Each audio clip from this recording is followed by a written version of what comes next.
Hi, I'd like to take just a few minutes to have a conversation with you about buyer brokerage agreements. So these are a contract between a real estate agent and a buyer client, and they have been mandatory since July 1st, 2014. However, I find that there's still a lot of misinformation or miscommunication between agent and client regarding what the document is actually for.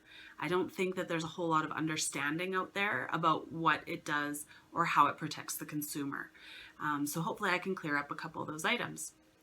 In the past, and actually currently, we also have a document that's called Consumer Agency, or Consumer Relationships Guide actually is what it's called now. In that document, it's not a contract, it's just an acknowledgement that sets out the roles and responsibilities of both sides of the transaction, both the buyer and the buyer's agent.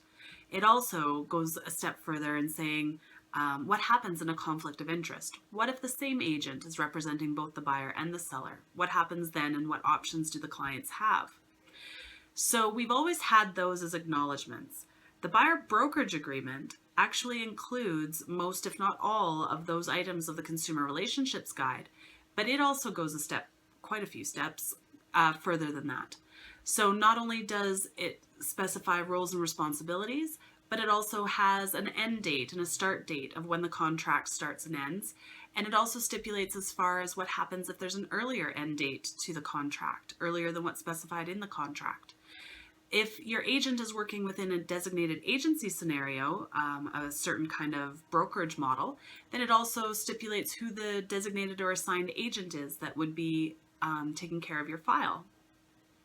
Now, Section 8 of the contract is definitely the one that has the most amount of resistance or the most amount of confusion for the consumer. Traditionally speaking, in our business model for real estate in Alberta, the buyer agent gets paid through the seller's agent or the seller's brokerage. So that is what consumers have come to expect. In the last number of years, there have been items that have changed within our industry so that the old tradition is not necessarily what happens now.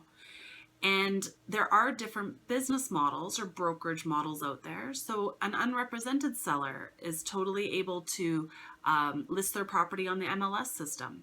Or maybe a seller is not willing to pay the commission for the buyer's agent, yet they can still put their property on the MLS system. So how does that affect the buyer? So what Section 8 does in the buyer brokerage agreement is that not only does it specify what I, as a buyer's agent, set my commission or my fee at, it also goes into detail as to when the buyer would be expected to pay that fee, when they weren't expected to pay that fee. It also stipulates in there that the buyer authorizes the buyer agent to contact the seller or the seller's brokerage to obtain payment of the commission.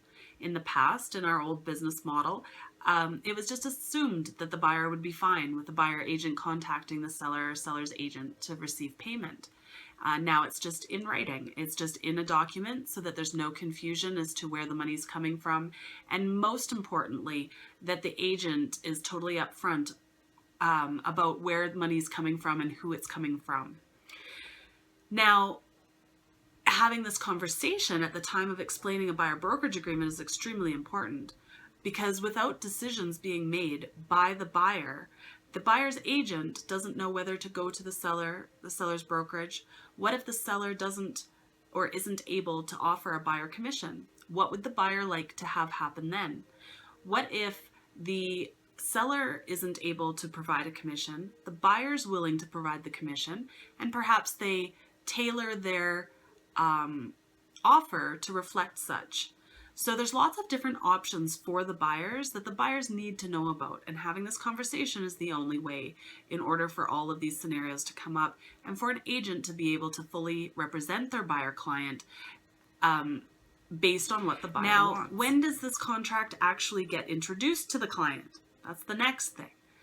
So in order to abide by our rules and regulations, as a real estate professional, I need to introduce this document anytime that I'm providing services that require discretion of judgment, I'm providing any confidential advice, I'm receiving any confidential information from my clients, or I'm advocating or negotiating on their behalf.